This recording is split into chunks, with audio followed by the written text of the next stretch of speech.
Are you thinking of breaking no contact and reaching out to your avoidant ex? Maybe a heartfelt letter or texting them happy birthday. Don't do it. I repeat, do not do it. First of all, don't do it for your own dignity, your own self-worth. You didn't deserve being discarded. You gave the entirety of yourself to this person. You gave them all of your heart, your energy, your love, your time, and your commitment. And they dropped you like a box of rocks.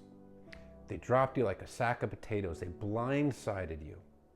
They completely devastated you. They pulled the rug from under your feet.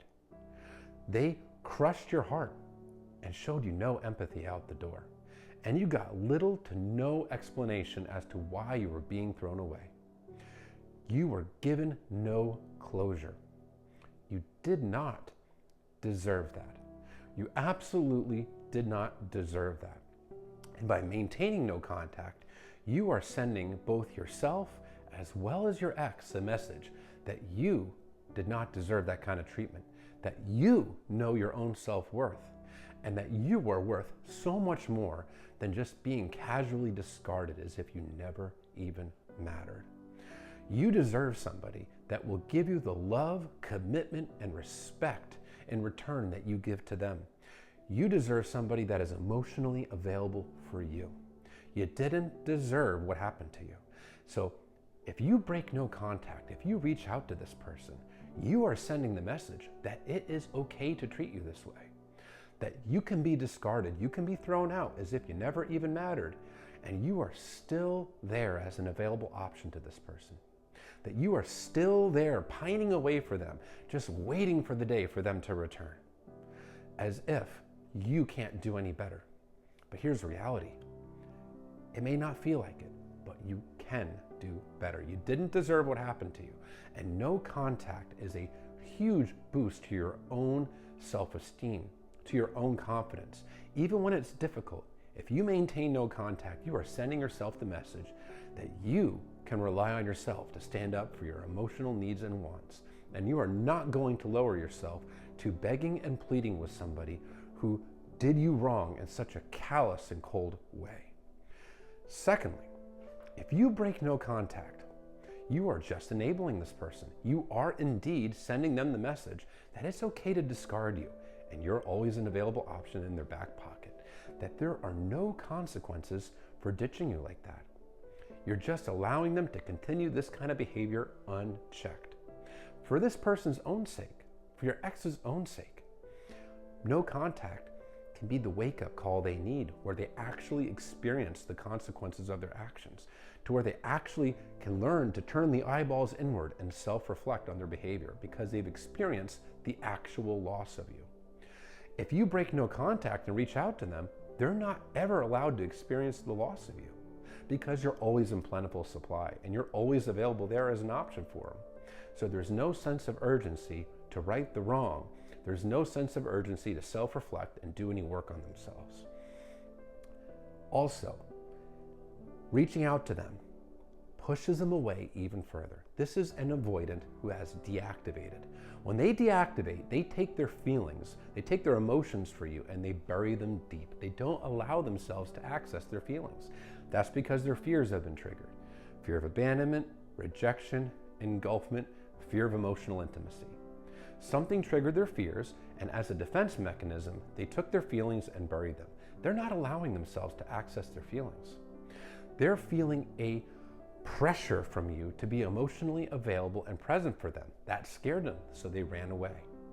If you reach out to this person, you are still pressuring them to be available and vulnerable for you. You're still pressuring them to be in a relationship with you. This will only push the deactivated avoidant away even further. And you're also, again, sending the message that you're always an available option there waiting for them. If you do, for some reason, want this person to come back and you want to rekindle it, no contact is really the only feasible way to do so. Because if you reach out, even if they reciprocate in the moment, which is unusual, but they can, you're still enabling them and you're making it that much easier for them to discard you the next time around. No contact puts the burden on them to repair what they broke. And that's assuming you're even open to that repair, because you're perfectly within your rights to say, no thanks, I'm not willing to put my heart on the line for somebody who has already shown that they can stomp on my heart and show me no empathy. Now, if you do decide to give this person another chance, that's certainly your right to do so. But no contact will put you in a better position to give them the wake-up call that they could potentially lose you, and actually motivate them to do the work to earn you back, because that's reality.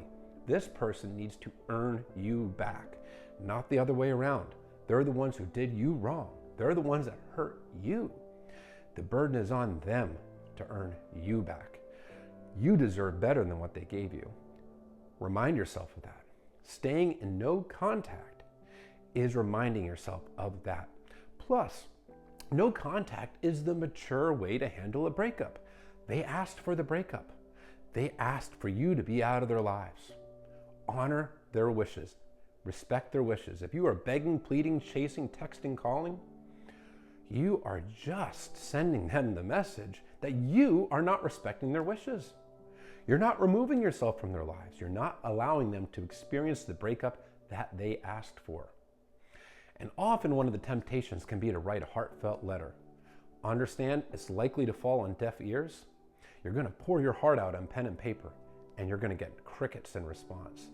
And that will just deepen your wounds and insecurities even more. Your own self-worth. Never sell yourself short. You deserve so much more. You really do. Even if you don't feel like it, you deserve more because you were willing to give more. Never settle less than you deserve. Never settle for less than you deserve. It is so important. Tell yourself that every day. Write it down if you have to. Write down all the positive qualities of yourself. Remind yourself of what you bring to the table, because you deserve somebody that brings those same qualities, that same unconditional love, the same commitment, the same energy, the same emotional availability in return that you brought for them. Staying in no contact, you are sending yourself the message that you're worth it, that you matter, and your feelings matter, because you know what? They do. Don't break no contact. Don't do it. Now, just like to add, if you are a coworker of this person, of your ex, no contact can still be done. Just limit communication to work-related stuff only. No chit-chat, no personal chit-chat. Same thing if you share children with this person. Limit communication to stuff about the children only.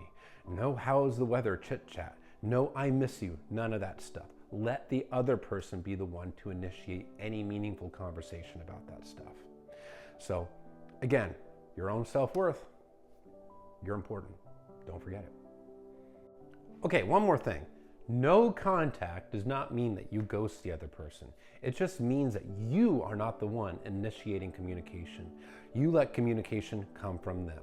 You're not going out of your way to text them, call them, email them, write them a letter, or knock on their door. Any communication needs to be initiated by them, and you are just responding in a kind-like manner. You are not going out of your way to reach out to this person at all. But don't ghost them, because ghosting is what an immature, emotionally unavailable avoidant would do. Don't lower yourself to that.